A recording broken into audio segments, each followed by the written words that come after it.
तो दोस्तों आज मैं एक्सप्लेन करूंगा रिसेंटली रिलीज करी गई एक काफी बढ़िया Telugu crime supernatural thriller movie को, जो कि है षणमुखा। मूवी काफी इंटरेस्टिंग है, काफी बढ़िया, आपको देखने में मजा आएगा। अब देखो, अलग अलग डबिंग के अंदर इसे षणमुखा कहा गया है, शानमुखा कहा गया है, लेकिन इस शब्द का अर्थ होता है 6 मुख वाला। आई नो की वीडियो थोड़ी लंबी है, लेकिन मूवी खुद पे खुद भी काफी ज्यादा बड़ी है, तो आपको देखने में इंटरेस्टिंग लगेगी। हो सकता है कि बीच में आपको कुछ चीजें समझ में ना आए, लेकिन एंड में मैंने क्लैरिफिकेशन दी है कि आखिरकार हुआ क्या है, तो वीडियो को एंड तक देखना अच्छे से समझने के लिए। और रिसेंटली मैंने प्राइम वीडियो पर आई अंधेरा सीरीज को एक्सप्लेन किया है, इनकेस आपने मिस कर दी है जाकर देख लीजिए, उसका लिंक आपको नीचे डिस्क्रिप्शन पिन कमेंट में मिल जाएगा। चैनल के ऊपर नए हैं तो सब्सक्राइब कर लीजिए। तो चलिए अब बिना किसी देरी के चलते हैं सीधा वीडियो की तरफ। तो मूवी की शुरुआत हैदराबाद के एक जंगल के बीच बसे छोटे से गांव से होती है, जहां पर कुछ लोगों को दिखाया जाता है जिन्होंने खटिया पर एक प्रेग्नेंट लेडी को लिटाया हुआ था और वो उसे दाइमा के पास ले जा रहे थे। साथ ही साथ उस लेडी को काफी पेन भी हो रहा होता है। और तो और जैसे जैसे वो आगे बढ़ रहे थे, जंगल के जानवरों में अजीब सा माहौल था। सभी जानवर डर कर इधर उधर भागने लगते हैं। अब उन लोगों के आगे आगे उस लेडी का पति भी चल रहा होता है, जिसका नाम है विगंधा, और विगंधा के साथ उस लेडी का भाई भद्रा भी था। अब भद्रा जो होता है वो विगंधा से पूछता है कि ये क्या है, कोई लेडी विलेज के अंदर इतने भयानक दर्द से नहीं गुजरी, आखिर हो क्या रहा था, क्यों उसकी बहन इतना दर्द झेल रही है। जिस पर विगंधा कहता है कि ये रोना उसका नहीं, उसके पेट में पल रहे बच्चे का है। उसका बच्चा कोई आम बच्चा नहीं होगा और वो अभी पैदा नहीं हुआ है, फिर भी इतना डर जंगल के अंदर है उसके आने से पहले ही, और उसका बेटा जंगल का राजा बनेगा। भद्रा कहता है कि क्या वो पंछियों के रोने की आवाज नहीं सुन रहा, और ये सब चीजें एक बैड ओमेन की तरफ इशारा कर रही हैं। खैर ये सुनकर विगंधा को कोई फर्क नहीं पड़ता, क्योंकि उसे पता है कि उसका बेटा कोई आम इंसान नहीं होगा। खैर तब भद्रा उससे ये कहता है कि जल्दी से जल्दी वो उसके बेटे के पैदा होने का बंदोबस्त करे, वरना वो कोक के अंदर ही मारा जाएगा। और ये सुनकर विगंधा उसका गला पकड़ लेता है और कहता है कि आइंदा उसके बेटे को लेकर मरने की बात वो बिल्कुल ना करे। उसका बेटा जान लेने वाला होगा, ना कि खत्म होने वाला। इसके बाद वो लोग दाइमा के पास पहुंच जाते हैं, जहां पर दाइमा विगंधा की पत्नी को अंदर लेकर जाती है। अब काफी समय इंतजार के बाद बच्चे का जन्म होता है, लेकिन बच्चे को देखकर दाइमा वहां से भाग गई थी। जिसके बाद विगंधा अपने बच्चे को देखने जाता है और हम नोटिस करते हैं कि उसके बच्चे के 6 सर थे। जी हाँ, 6 सर वाला बच्चा। उस बच्चे को देखकर विगंधा का एक आदमी खून की उल्टी करके वहीं पर खत्म हो जाता है, जो कि ये दिखाता है कि ये बच्चा कोई आम बच्चा तो नहीं था। खैर ये सब देखकर विगंधा बाहर आया, जहां पर भद्रा उससे ये पूछता है कि उसके बेटे के साथ ऐसा क्यों हुआ। तब यहाँ पर वो अपने बेटे को शानमुखा कहता है, लेकिन उसकी ऐसी हालत देखकर वो बिल्कुल खुश नहीं था कि उसके बेटे के साथ ही ऐसा क्यों हुआ। खैर अब विगंधा जो होता है वो भद्रा से कहता है कि वो अपनी बहन और भांजे का ध्यान रखे। इसके चलते वो जंगल की तरफ निकल जाता है, ताकि वो तपस्या करके अपने बेटे को नॉर्मल करने का कोई उपाय ढूंढ पाए। अब जिन लोगों को नहीं पता तो मैं उनको बताना चाहूंगा कि शानमुखा है कौन। तो शानमुखा असल में हिंदू धर्म में लॉर्ड कार्तिकेय का नाम है, जिसको मुरुगन, स्कंदा या फिर सुब्रमण्य भी कहा जाता है। शानमुखा का मतलब होता है 6 सर वाला, क्योंकि उनके पास 6 मुख होते हैं, जो उनकी डिवाइन शक्तियों और ज्ञान को दर्शाते हैं। मान्यता के अनुसार वो भगवान शिव और पार्वती के पुत्र हैं और देवताओं की सेना के कमांडर इन चीफ भी। और शानमुखा को मोस्टली साउथ इंडिया के अंदर, स्पेशली तमिलनाडु के अंदर मुरुगन के रूप में पूजा जाता है। अब ये सब होने के बाद शानमुखा को उसकी माँ ने ही पाला था। वो उसे सुलाती, दूध पिलाती, सब कुछ करती। उसके 6 सर से उसे कोई दिक्कत नहीं थी। वो कहते हैं ना कि माँ तो माँ होती है। खैर अब वो बड़ा हो जाता है, काफी साल बीत जाते हैं, लेकिन बड़ा होने के बाद भी उसके साथ कोई बच्चा नहीं खेलता। और इतना ही नहीं, बल्कि बच्चे उसे शैतान समझकर उसे पत्थर भी मारा करते थे, लेकिन उसकी माँ अपने बेटे को बचा लेती है। अब ऐसे ही एक दिन शानमुखा की माँ की तबीयत अचानक से खराब हो गई थी, क्योंकि वो यही सब सोचती रहती कि उसका बेटा ऐसे कैसे हो गया, और वो भगवान को कोसती रहती। और यहाँ पर हम ये भी देख पाते हैं कि विगंधा जो था वो अभी तक वापस लौट कर नहीं आया था। खैर अब इसी के चलते उसकी तबीयत इतनी खराब हो जाती है कि वो खत्म होने से पहले शानमुखा की सारी जिम्मेदारी अपने भाई भद्रा को देकर जाती है। जिसके बाद हम देखते हैं विगंधा को, जो कि अपने बेटे के डिफॉर्म चेहरे को ठीक करने के लिए इधर उधर भटक रहा था। और मैं आपको एक बात बताना चाहूंगा कि विगंधा एक तांत्रिक है, और विगंधा का एक गुरु भी है जिसे वो कई दिनों से ढूंढ रहा था, क्योंकि वही जानते थे कि उसके बेटे को कैसे ठीक किया जा सकता है। बेशक उसका बेटा ताकतवर था, लेकिन उसके ऐसे शरीर की वजह से विगंधा खुश नहीं था, और यही कारण था कि विगंधा अपने बेटे के पैदा होने के बाद उनको छोड़कर चला गया, क्योंकि वो इस तरह से अपने बेटे के साथ नहीं रहना चाहता था। वो चाहता था कि उसका बेटा बिल्कुल इंसानी फॉर्म में रहे, लेकिन उनसे काफी ताकतवर। खैर अब यहाँ विगंधा को कोई बताता है कि उसके बेटे को अगर उसे ठीक करना है तो उसे काशी जाना होगा, जो कि महादेव का स्थान है। वहीं से उसका बेटा ठीक हो सकता है। बस ये सुनकर विगंधा काशी आ जाता है, जहाँ पर वो तपस्या करता है कि तभी वहाँ उसे एक तांत्रिक मिलता है। अब तांत्रिक उसको तपस्या करते देख उसे लाठी से मारता है। उसकी परीक्षा लेने के लिए ऐसा करता है, लेकिन विगंधा टस से मस नहीं होता और विगंधा का जुनून देखकर तांत्रिक विगंधा को रिचुअल सिखाता है। और ये रिचुअल वो अपने गुरु को ढूंढने के लिए सीख रहा था, क्योंकि उसका जो गुरु है वो काफी शक्तिशाली है, या फिर ये कहूँ कि उसके पास विद्या बहुत ज्यादा है। फिर अब रिचुअल पूरा होने के बाद वो जाता है अपने गुरुजी के पास में। उनको ढूंढकर वो उससे उसके बेटे शानमुखा का इलाज मांगता है। अब यहाँ पर एक बात ये थी कि असल में विगंधा ने काली विद्या सीखी थी और विगंधा के गुरुजी को यहाँ एहसास हो गया था कि उसने काली विद्या सीखी है, जिसके चलते वो काफी गुस्सा करते हैं उसके ऊपर। लेकिन विगंधा उनसे माफी मांगता है कि उसने खाली अपने बेटे को बचाने के लिए ऐसा किया, और वो उनके सामने विनती करता है कि वो उसके बेटे को बचा लें। विगंधा को यहाँ पर विश्वास था कि गुरुजी की किसी किताब में इसका हल जरूर होगा। तब गुरुजी उसकी बात सुन लेते हैं और उसको एक पेपर देते हैं जिसमें शानमुखा की डिफॉर्मिटी का उपाय था, जिसको देखकर वो हंसने लगता है और वो इस पेपर को सीधा भद्रा के पास पहुंचाता है। यानी कि इन दोनों के बीच कुछ तो ऐसी खिचड़ी पक रही थी जिसके चलते ये कुछ ना कुछ करने वाले थे।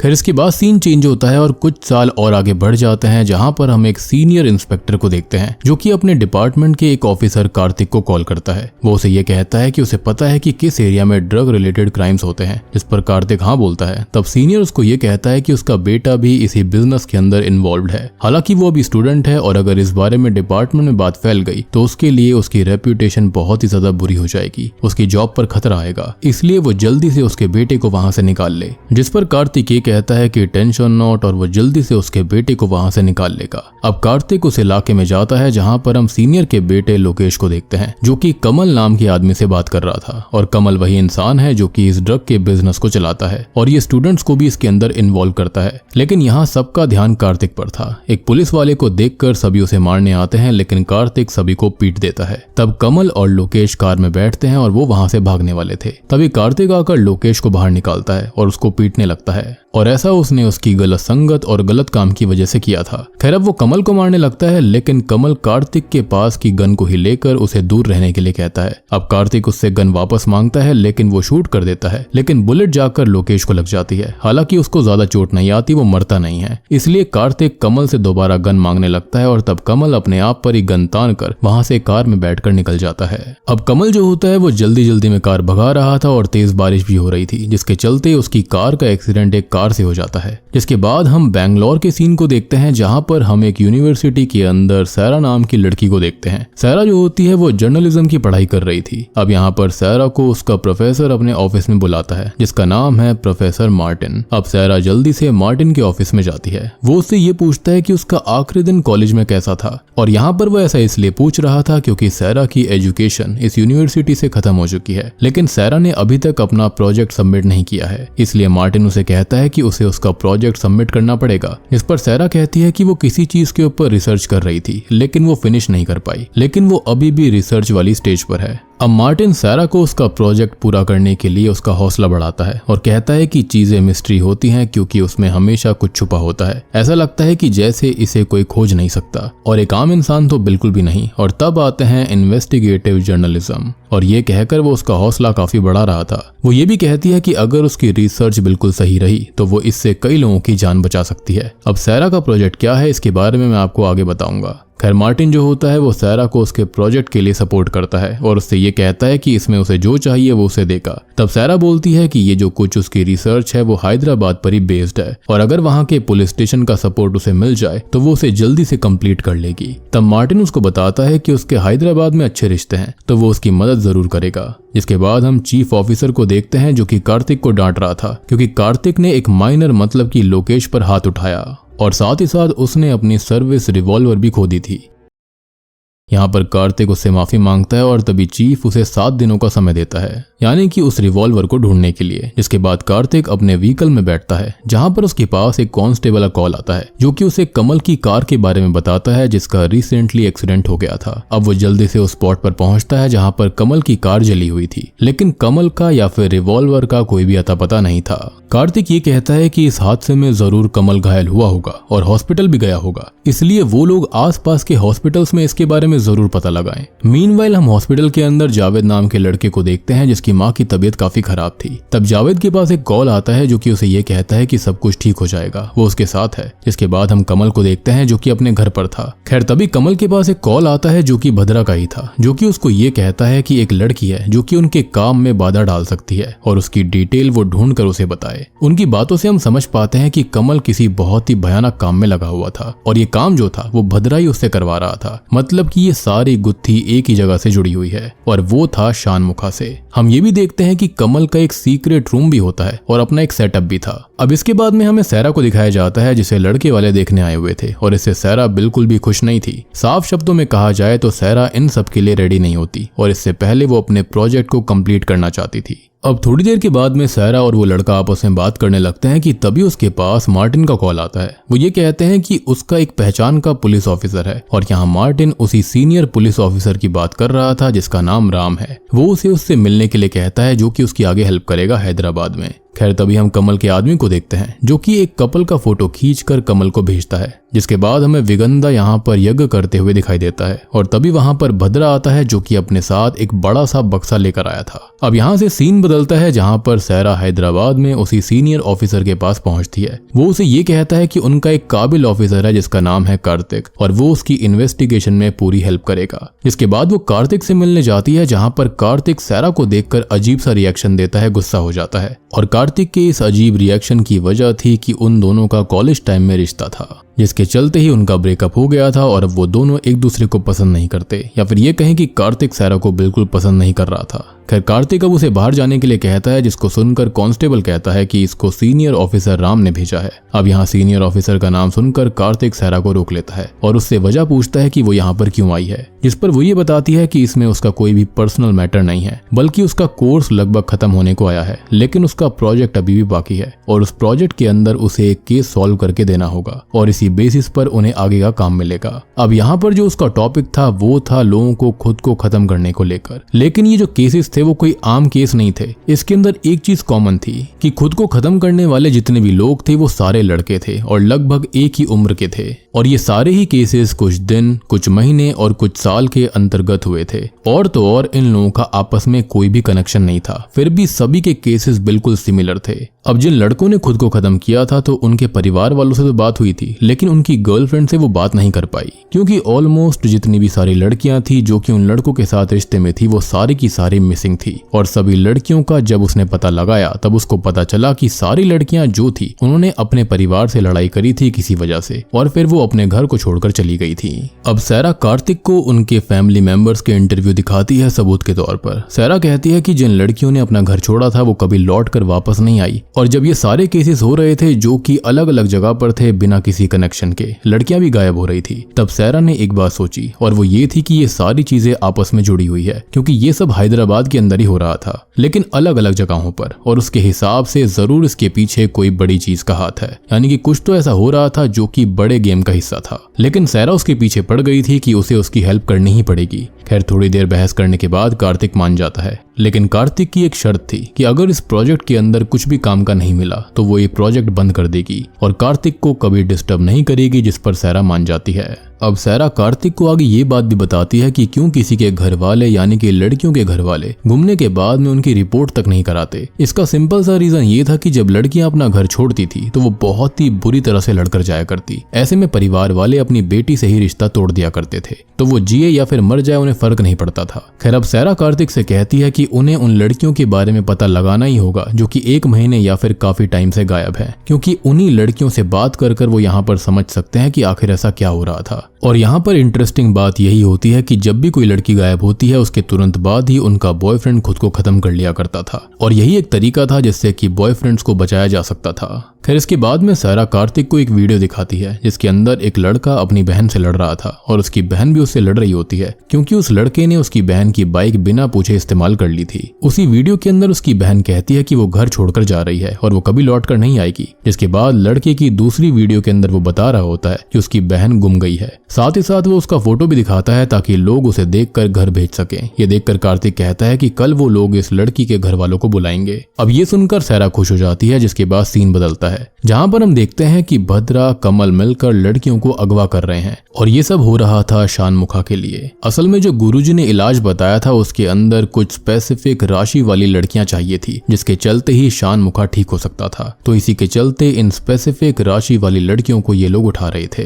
अब भद्रा कमल से ये कहता है कि जो लड़की उनके काम में बाधा बन रही है उसे रोकने के लिए वो बुलेट राजा नाम के किलर को बुलाए, और कमल ठीक ऐसा ही करता है। और वो लड़की जो बाधा बन रही थी वो कोई और नहीं थी बल्कि वो सैरा ही थी, क्योंकि सैरा इस प्रोजेक्ट पर कई सालों से काम कर रही है। एंड ऑब्वियस सी बात है, विगंदा जो था वो तंत्र विद्या में काफी अच्छा था, जिसके चलते उसे एहसास था कि कोई तो था जो कि उनके पीछे पड़ा हुआ है, जो कि कोई और नहीं बल्कि सैरा ही थी। और अब वो सैरा को यहाँ पर खत्म करवाना चाहते थे।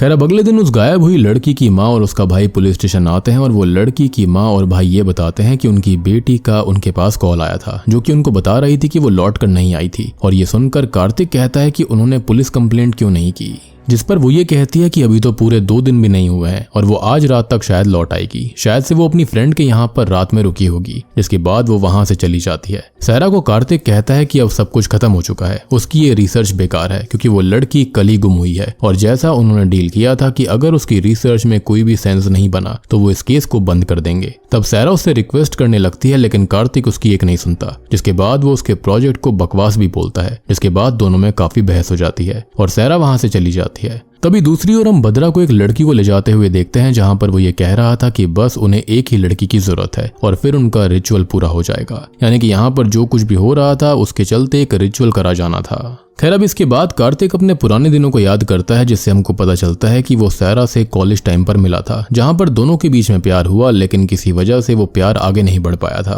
खैर अब कार्तिक सैरा को मनाने जाता है, जहां पर रेस्टोरेंट के अंदर वो बैठी हुई थी, लेकिन उसके साथ कोई और लड़का भी था, जिसको देखकर कार्तिक वहां से जाने लगता है। तब उसे एक दूसरा लड़का भी दिखाई देता है, जो कि सैरा और उसके साथ वाले लड़के की फोटो खींच रहा था, और ये लड़का वही जावेद है जिसकी माँ एडमिट है हॉस्पिटल में। ये देखकर कार्तिक को लगता है कि ये चुपके से उनकी फोटो ले रहा है, तो इसलिए कार्तिक उसे पकड़ लेता है। तब उनकी आवाज सुनकर सैरा वहां पर आ जाती है। वो सैरा को बताता है कि ये बंदा उसकी फोटो ले रहा था। ये सुनकर सैरा ये कहती है कि उसे क्या मतलब है इससे, लेकिन कार्तिक जावेद को नहीं छोड़ता। और तब जावेद कहता है कि वो तो बस क्राउड की फोटो ले रहा था एक कंपटीशन के लिए, लेकिन कार्तिक उसे फिर भी नहीं छोड़ रहा था। तब सैरा उसे छोड़ने के लिए कहती है। तब कार्तिक उसे छोड़ देता है और सैरा ये कहती है कि अगर उसने फोटो खींची होती तो वो उससे डील करती, ना कि वो क्या वो उसका पीछा कर रहा था। और उनकी बातों के बीच ये सीन यहीं पर कट हो जाता है। इसके बाद हम पास्ट का सीन देख पाते हैं, जहां पर एक काली कार के अंदर एक आदमी एक लड़की को किडनैप करके ले जाने लगता है। अब वहीं पास ही में खड़ा हुआ एक आदमी उसको देख लेता है और वो पुलिस स्टेशन को कॉल करता है, जिसके बाद पूरी टीम उस आदमी को ढूंढने लगती है, जिसके अंदर कार्तिक भी शामिल था, लेकिन उन्हें कुछ भी नहीं मिलता। जिसके बाद हम वो सीन देखते हैं जब कमल को कार्तिक ने पकड़ने की कोशिश करी थी, और उसके बाद सीन चेंज होता है, जहां पर हम कमल को कार से भागता हुआ देखते हैं। और यहाँ पर हम ये देखते हैं कि कमल के साथ भी एक लड़की थी जिसको वो किडनैप करके ले जा रहा था। लेकिन तभी बीच में वही ब्लैक कार आ जाती है जिसे हमने थोड़ी देर पहले देखा,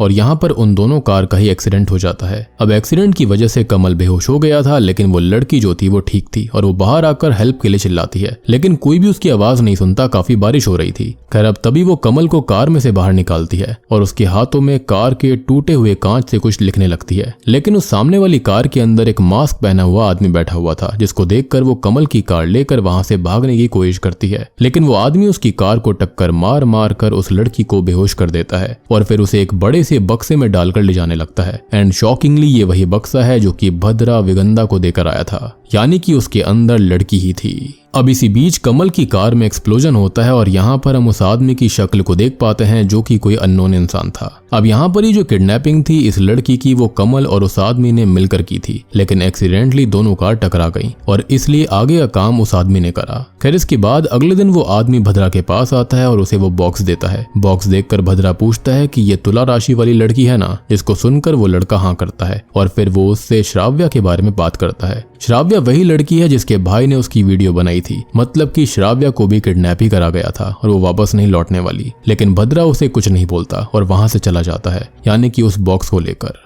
अब इस बॉक्स को भद्रा विगंदा के पास लेकर आता है और उस बॉक्स के अंदर की लड़की को वो जंजीरों में बांध देता है। वो कहता है कि अब ये रिचुअल पूरा हो जाएगा और शानमुखा की डिफॉर्मिटी खत्म हो जाएगी, यानी कि स्पेसिफिक राशियों की लड़की को यहाँ पर लाकर ये शानमुखा को ठीक करने वाले थे। अब वहीं पास में ही हम शानमुखा को भी देख पाते हैं, जो कि दिखने में काफी ज्यादा भयानक था। खैर तभी भद्रा विगंधा को कहता है कि वो आगे बढ़े और ये रिचुअल पूरा करे, लेकिन विगंधा कहता है कि ये रिचुअल नहीं हो सकता क्योंकि इन लड़कियों के होने के बावजूद भी ये रिचुअल अधूरा है, क्योंकि इन लड़कियों के खून को पिलाने से, बलिदान करने से खाली यहाँ पर षणमुखा के जो मुख हैं यानी कि 5 मुख जो है वो अलग हो जाएंगे, लेकिन उसका एक मुख यानी कि ये डिमोनिक फॉर्म टाइप का जो दिखता है वो फिर भी वो रहेगा। तो अगर उसे फिर से इंसान बनना है तो उसे एक खास राशि वाली लड़की चाहिए होगी, जो कि है कलंकरा राशि वाली लड़की, जो कि छठी राशि वाली लड़की है जो कि उनको चाहिए। लेकिन ये इतना आसान नहीं होगा क्योंकि 1 करोड़ लड़कियों में से खाली एक लड़की होती है जिसकी ऐसी राशि होती है, जिसे ढूंढना इतना ईजी नहीं है। और अब मैं आपको यहाँ पर और क्लियरली बताता हूँ कि आखिर विगंधा करना क्या चाहता था। दरअसल उन लोगों ने 6 अलग अलग राशि वाली लड़कियों को पकड़ कर रखा हुआ था, लेकिन उन्हें एक कलंकरा राशि वाली लड़की चाहिए थी। दरअसल 6 लड़कियों के सैक्रिफाइस से ये लोग षणमुखा के एक्स्ट्रा सर निकाल सकते हैं, लेकिन रहेगा तो वो फिर भी ऐसा ही अजीब सा यानी कि डिफॉर्म टाइप का। तो उसको फिर से इंसान बनाने के लिए, ठीक करने के लिए उनको चाहिए होगी कलंकरा राशि वाली लड़की, और उसे उनको ढूंढना ही होगा वरना उनका ये रिचुअल बर्बाद हो जाएगा। तभी दूसरी ओर हम कार्तिक को देखते हैं जिसके पास सारा का कॉल आता है और वो ये कहती है कि उसे उसके प्रोजेक्ट के लिए कुछ मिल गया है यानी कि सबूत मिला है और इसलिए वो जल्दी उसके पास आ जाए। ये सुनकर कार्तिक उसके पास जाता है जहाँ पर वो जावेद भी था जिसे कार्तिक ने पकड़ कर रखा था। यहाँ पर कार्तिक उसे दोबारा देखकर गुस्सा हो जाता है, लेकिन सारा आकर ये कहती है कि उसी ने उसे हायर किया है। खैर यहाँ पर वो उसे अंदर ले जाती है जहाँ पर और भी लोग थे। वो उसे सारी बातें बताती है। वो कहती है कि श्राव्या अभी तक नहीं मिली है और उसको पता चला है कि उस लड़की का बॉयफ्रेंड भी था जिसका नाम श्रीकांत है, यानी कि घर वालों ने झूठ बोला और श्रीकांत भी कहीं मिसिंग हो रखा है, या फिर ये कहा जा सकता है कि उसके घर वालों को पता ही नहीं था कि उसका बॉयफ्रेंड भी है। और शॉकिंगली आपको मैं यही बताना चाहूंगा कि जिस आदमी ने बॉक्स में भरकर एक लड़की को भद्रा को दिया था वो खुद श्रीकांत था, लेकिन वो ऐसा क्यों कर रहा था इसके बारे में अभी हमको नहीं पता।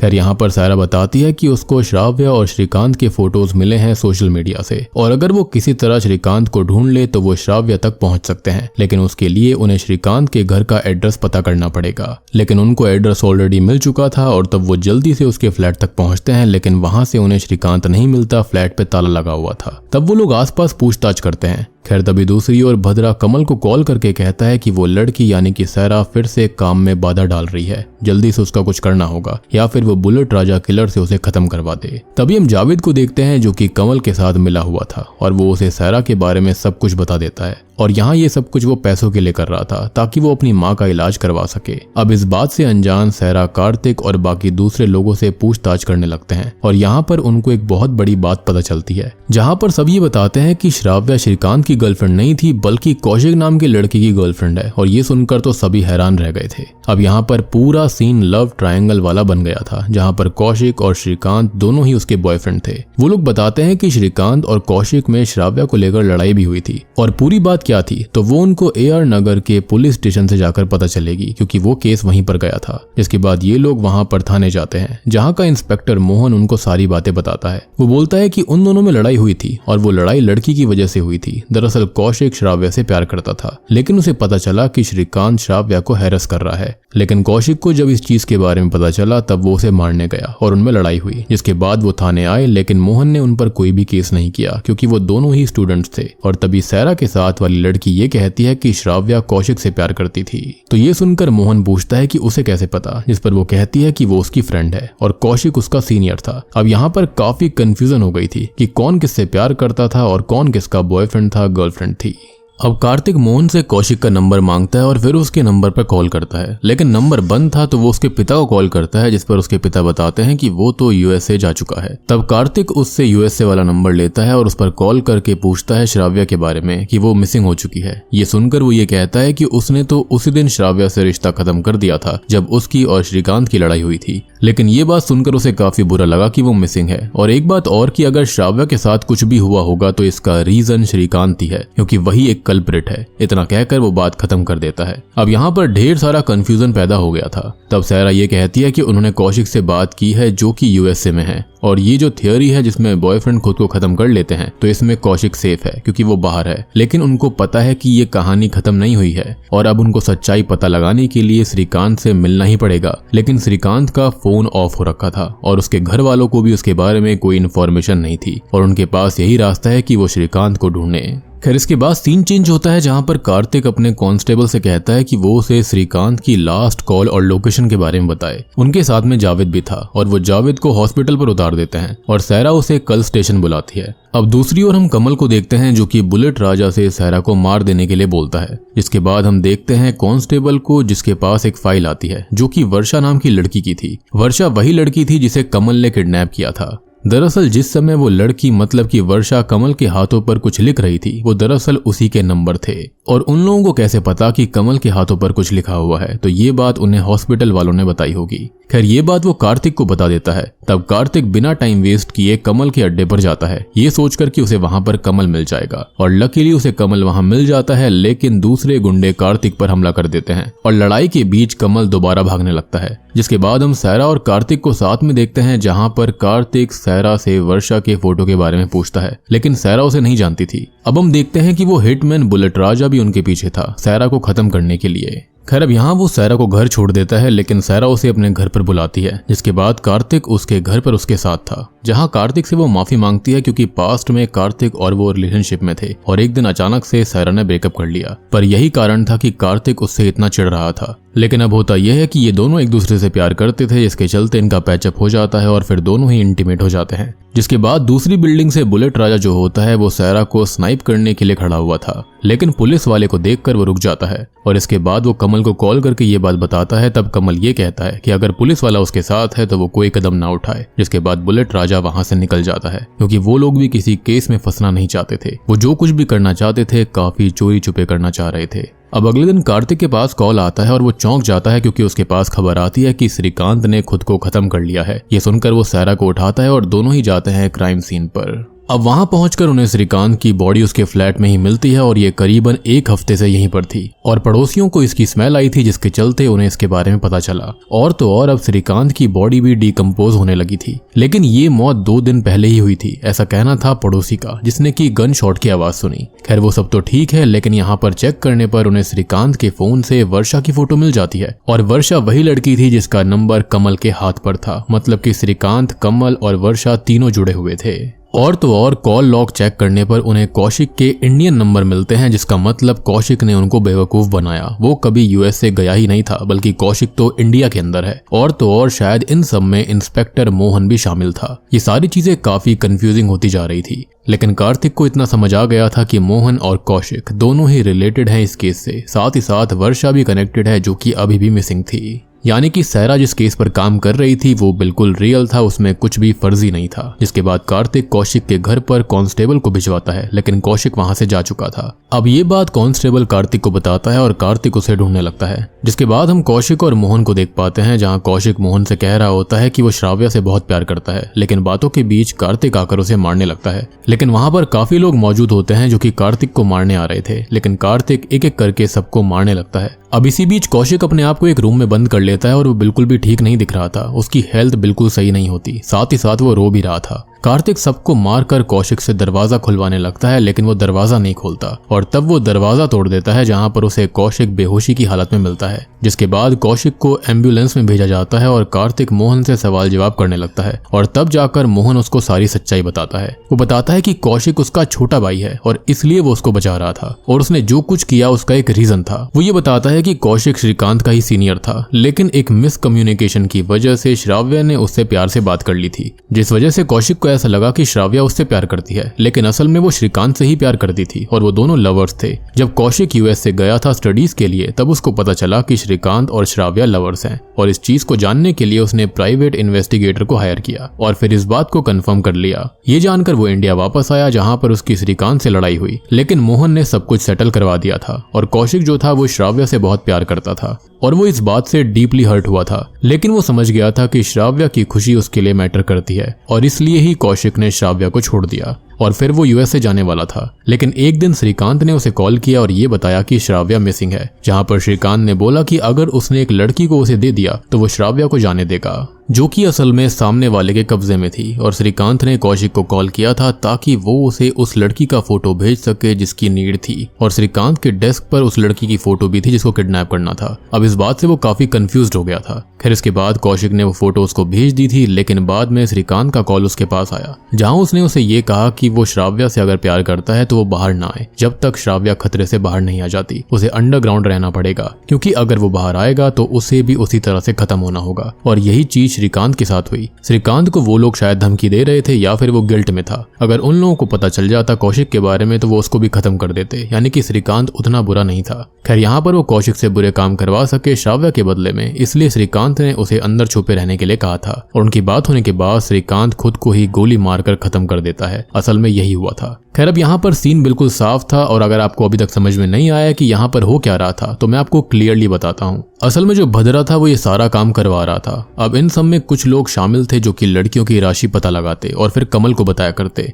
और इन सब में जावेद भी शामिल था, क्योंकि उसके पिता हॉस्पिटल में थे, उसको पैसे चाहिए थे, जहां पर वो उनके फोटोज खींचकर किडनैपर्स को दिया करते। अब ये काम करने के लिए इनके पास कोई प्रोफेशनल किडनैपर तो था नहीं, इसलिए वो किसी भी रैंडम लड़की को पकड़ते और उनके लवर से लड़की के बदले में दूसरी लड़की मंगवाते थे जो कि सही राशि वाली हुआ करती, और ऐसे उनका काम आसान हो जाता। और ये काम करवाने के बदले वो उनसे वादा करते थे कि वो उनके लवर को छोड़ देंगे। अब अपने लवर को बचाने के लिए लड़का ऐसा ही करता था जैसा वो बोलते थे, लेकिन बाद में वो कुछ रीजंस की वजह से बॉयफ्रेंड को खुद पे खुद खत्म करने के लिए मजबूर कर दिया करते, जिससे कि काम इतना आसान हो जाता था और कोई भी यहाँ पर गिल्टी नहीं बचता था। सिंपल सी बात है, यहाँ पर बॉयफ्रेंड जो किडनैप करा करता था सब उसको ही यहाँ पर कल्प्रिट समझा करते, और जब पुलिस वहां पहुंचती थी सबको लगता था कि उसने खुद को ही खत्म कर लिया, जिसके बाद में केस ही वहीं पर खत्म हो जाया करता था। तो इसके चलते भद्रा या फिर विगंधा का नाम कभी सामने आया ही नहीं। सो आई होप कि अब आपको सीन पूरा समझ में आ गया होगा कि आखिर यहाँ चल क्या रहा था। बेसिकली रिचुअल के लिए लड़कियां चाहिए थी। अब तभी हम उस बुलेट राजा को देखते हैं जो कि कमल को बताता है कि उसे कलंकरा राशि वाली लड़की मिल गई है, और वो उसकी डिटेल्स देता है। अब बुलेट राजा कमल से एक्स्ट्रा पैसे मांगता है, लेकिन वो उसे एक्स्ट्रा पैसे देने के बजाय मार देता है, और ऐसा करने के लिए उसे भद्रा नहीं कहा था।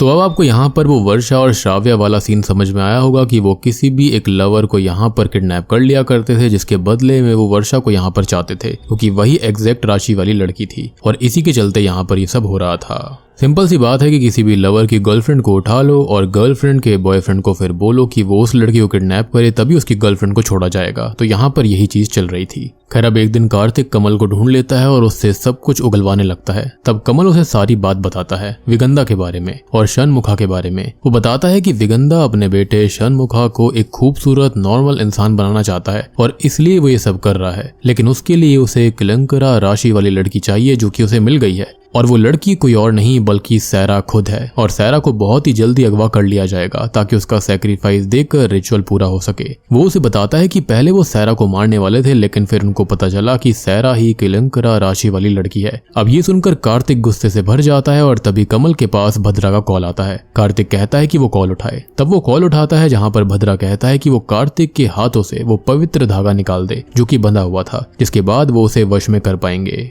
यानी कि अब आपको ये बात समझ में आई होगी कि यहाँ पर जो बॉयफ्रेंड्स हुआ करते थे वो खुद को कैसे खत्म कर रहे थे। बेसिकली यहाँ विगंधा उनको अपने कब्जे में कर लिया करता था। कार्तिक को भी अपने कब्जे में करने की कोशिश करी गई थी, लेकिन इस पवित्र धागे की वजह से ऐसा नहीं हो पाया। खैर फोन कट होने पर कार्तिक पूछता है कि किसका कॉल था और वो क्या कह रहा था, जिस पर कमल बताता है कि वो कॉल विगंधा के आदमी का था, और वो लोग बढ़ रहे हैं कलंकरा राशि वाली लड़की मतलब सैरा को पकड़ने के लिए। और ये सुनकर कार्तिक जल्दी से वहां से निकलने लगता है, लेकिन जाने से पहले कमल ने उसके हाथों से वो धागा निकाल दिया था, जिसके बाद वहां भद्रा आकर कमल को ही स्टैब कर देता है क्योंकि वो सारे सबूत साफ कर रहा था। खैर थोड़ी देर में कार्तिक सैरा के पास पहुंचता है, जहां पर वो बताता है कि वो खतरे में है और वो उसे अपने साथ ले जाने लगता है, लेकिन दूसरी ओर विगंधा रिचुअल करके कार्तिक को अपने वश में कर चुका था। और आपको याद होगा कि श्रीकांत की आंखें भी ऐसे ही नीली हो गई थी, यानी कि वो भी विगंधा के वश में था, और अब तक के जितने विक्टिम्स थे उन सभी के साथ में यही हुआ था। अब वश में होने के बाद कार्तिक सैरा को भद्रा के हवाले कर देता है, और भद्रा उसे ऑर्डर्स देता है कि वो रखवाली के लिए यहीं पर रुके। खैर अब वो सैरा को ले जाता है जहां पर रिचुअल चल रहा था, और वहां पर कई तांत्रिक भी मौजूद थे। वहीं पर षणमुखा भी बैठा हुआ था, जिसे देखकर सैरा डर जाती है। इसी बीच रिचुअल के अंदर वो सारी किडनैप हुई लड़कियां भी थी, जिनके खून को वो एक प्याले में डालता है और षणमुखा को पिला देता है, जिसके बाद षणमुखा के सारे सर गिर जाते हैं और एक ही सर रह गया था। हम देखते हैं कि जितनी भी लड़कियां किडनैप हुई थी वो सारी पजल्ड होकर ज़ॉम्बीज की तरह बन गई थी। खैर अब आखिरी स्टेप करना था, और वो था सैरा का सैक्रिफाइस। लेकिन इससे पहले ही कार्तिक आकर रिचुअल में बाधा डाल देता है, लेकिन वो तो पजल्ड हो गया था, राइट। तो दोस्तों हुआ ये था कि कमल जो था वो जिंदा बच गया था, और अब भद्रा से बदला लेने के लिए वो यहाँ पर कार्तिक को होश में ले आता है। उसने वो पवित्र धागा वापस से बांध दिया था और उसे उसकी गन भी उसने वापस कर दी थी। अब तभी कार्तिक विगंधा को रोकने लगता है और यहाँ पर दोनों के बीच फाइट होती है। इसी बीच विगंधा कार्तिक को कसकर पकड़ लेता है और वो भद्रा को जल्दी से सैरा को सैक्रिफाइस करने के लिए कहता है। जिसके बाद भद्रा सैरा की तरफ बढ़ रहा था, लेकिन कार्तिक फ्री होकर उसे गोली मार देता है, जिससे कि मौके पर उसकी मौत हो जाती है और वो गन विगंधा पर तान देता है। तब विगंधा कहता है कि वो उसके बेटे की डिफॉर्मिटी को सही करके षणमुखा बनाना चाहता है और अब यहाँ पर वो रेफरेंस दे रहा था भगवान का, जो कि काफी ज्यादा खूबसूरत है, लेकिन उसका बेटा जो था वो डिफॉर्म्ड हो गया था और इसी चीज को वो सही करना चाहता था। तब कार्तिक कहता है कि वो क्या समझता है, लोगों को मारकर ये ठीक करके सब कुछ सही हो जाएगा। इस दुनिया में कई बच्चे हैं जो कि डिफॉर्मिटी के साथ पैदा होते हैं। इसका मतलब ये नहीं है कि उनके माता पिता लोगों को मारते फिरे, बल्कि उनके माता पिता अपने बच्चे को वैसे ही रूप में अपनाते हैं। उसका बेटा अगर 6 सरों के साथ पैदा हुआ था तब उसने उसका नाम षणमुखा रखा था, लेकिन उसने इसके बेटे को षणमुखा का अवतार मानकर क्यों नहीं पाला और उसका ध्यान क्यों नहीं रखा? क्योंकि खूबसूरती दिल से होती है, ना कि शक्ल से। खैर, उसकी इन बातों के बीच में विगंधा उस पर वार कर देता है और उसका धागा भी खोल देता है और वो दोबारा वश में हो गया था। इसके बाद विगंधा सारी लड़कियां जो कि पजेस्ड हो गई थी उन सबको कार्तिक के ऊपर हमला करवा देता है और खुद सैरा का थोड़ा सा गला काट देता है ताकि खून उसका आ जाए और उसका खून वो षणमुखा को पिलाने वाला था। लेकिन ये जो खून होता है ना सैरा का, वो तुरंत ही कार्तिक के ऊपर गिर जाता है, जिसकी वजह से नॉर्मल हो गया था और उसके बाद जो वहाँ लड़कियां होती है ना, वो भी गिरकर बेहोश हो जाती है। ऑब्वियस सी बात है कि सैरा एक खास राशि वाली लड़की थी, तो उसका खून काफी शक्तिशाली था। खैर, अब कार्तिक जो होता है वो एक त्रिशूल उठाकर विगंधा को मार डालता है और ये देखकर सारे तांत्रिक भागने लगते हैं, जिनके ऊपर कार्तिक गोली चला देता है और इसी बीच पुलिस भी वहां पर आ गई थी। खैर, अब वो जल्दी से सैरा को बचा लेते हैं, हॉस्पिटल ले जाते हैं, जिसके बाद कार्तिक षणमुखा को कहता है कि वो उसका ध्यान रखेगा, जहां पर कोई भी उसे कुछ नहीं कहेगा, क्योंकि षणमुखा की इसमें कोई गलती नहीं थी। लेकिन षणमुखा ये कहता है कि उसने उसके पिता, मामा और माँ को खो दिया है और अब उसका कोई भी नहीं बचा और वही कारण है इन सभी लड़कियों की मौतों का भी, और इस सेल्फिश दुनिया में वो बिल्कुल भी नहीं रहना चाहता। जिसके बाद षणमुखा जो होता है वो खुद को ही आग में डाल देता है, जिससे कि वो खत्म हो जाता है। लेकिन वहीं पर षणमुखा भगवान कार्तिक को दर्शन देते हैं, जिसका मतलब साफ था कि हाँ, षणमुखा जो था वो यहाँ षणमुखा भगवान का ही एक अवतार था और वो उसको आशीर्वाद भी देते हैं। और बूम, इसी के साथ में षणमुखा मूवी यहीं पर खत्म हो जाती है। तो दोस्तों, ये थी षणमुखा फिल्म की कहानी। अब देखो, मुझे ऐसा लगता है कि षणमुखा जो पैदा हुआ था ना, वो पक्का यहाँ पर विगंधा के किसी तंत्र विद्या से पैदा हुआ होगा। मुझे ऐसा लगता है कि वो अपने बेटे को बहुत ही शक्तिशाली रूप में चाहता होगा, जिसके चलते ऐसे हुआ। लेकिन मुझे ऐसा लगता है कि षणमुखा के अंदर भगवान का अंश तो था, लेकिन मुझे लगता है कि वो उसकी परीक्षा ले रहे थे कि क्या वो इसके लायक भी है या फिर नहीं। लेकिन ऑब्वियसली यहाँ पर विगंधा फेल हो गया था, क्योंकि उसने मासूमों का खून बहाया था। और एक फनी बात ये थी कि विगंधा के जो गुरुजी थे वो तंत्र विद्या सीखने के लिए विगंधा के ऊपर गुस्सा कर रहे थे, लेकिन उन्होंने जो उपाय बताया था वो भी किसी तंत्र विद्या से कम थोड़ी था, उसमें भी तो लोगों की जान ही जाने वाली थी। तो ये काफी वियर्ड सी चीज थी। अब देखो, षणमुखा भगवान थे या फिर नहीं थे, लेकिन इतना जरूर था कि उसके अंदर उनका एक अंश जरूर मौजूद था और षणमुखा के खत्म होने के बाद उन्होंने कार्तिक को दर्शन भी दिए थे। तो यहाँ पर एक सवाल और कि जो सारी लड़कियां पजेस्ड हो गई थी वो बच गई या फिर नहीं। तो मुझे ऐसा लगता है कि जितनी भी लड़कियां पजेस्ड हुई थी शायद से वो खत्म हो गई होंगी, जैसे कि षणमुखा ने मरने से पहले कहा था कि उसकी वजह से कई लड़कियां मारी गई हैं। तो आई बिलीव कि जिन लड़कियों को यहाँ किडनैप करा जाता था और उसके बदले दूसरी प्रॉपर राशि वाली लड़की मानी जाती थी, तो मुझे ऐसा लगता है कि भद्रा ने जो कुछ भी किया था तो वो ये कर रहा था कि वो एक लड़की के बदले दूसरी लड़की चाहता था उसके बॉयफ्रेंड से। तो आई बिलीव कि उसने पहली लड़की को भी खत्म कर दिया होगा ताकि कोई भी प्रूफ यहाँ पर ना बचे, और श्राव्या भी उनमें से ही एक होगी। तो दोस्तों, ये थी इस फिल्म की पूरी कहानी। उम्मीद करता हूँ कि आपको समझ में आई होगी, अच्छी लगी होगी। मूवी देखो ठीक ठाक है, यहाँ पर बहुत बुरी भी नहीं कह सकते, लेकिन बहुत अच्छी भी नहीं कहेंगे, क्योंकि कुछ लूप होल्स भी थे और कुछ चीजें काफी वियर्ड टाइप की थी। मुझे ऐसा लगता है कि अननेसेसरीली यहाँ पर काफी ज्यादा कहानी को स्ट्रेच किया गया है। और ये षणमुखा है ना, इसका डिजाइन भी थोड़ा थोड़ा हस्तर से मिलता जुलता है। ऐसा लग रहा है कि हस्तर का कोई भाई है जुड़वा। बाकी कोई डाउट हो तो कमेंट सेक्शन में लिख देना, मैं उसका जवाब जल्दी से जल्दी आपको दे दूंगा। और रिसेंटली मैंने एक्सप्लेन किया है एक बहुत ही बेहतरीन सीरीज को, जिसका नाम है अंधेरा। इनकेस आपने मिस कर दिया है जाकर देख लीजिए, उसका लिंक आपको नीचे डिस्क्रिप्शन पिन कमेंट में मिल जाएगा। तो मैं आप सबको मिलता हूँ अगली वीडियो के साथ में, तब तक के लिए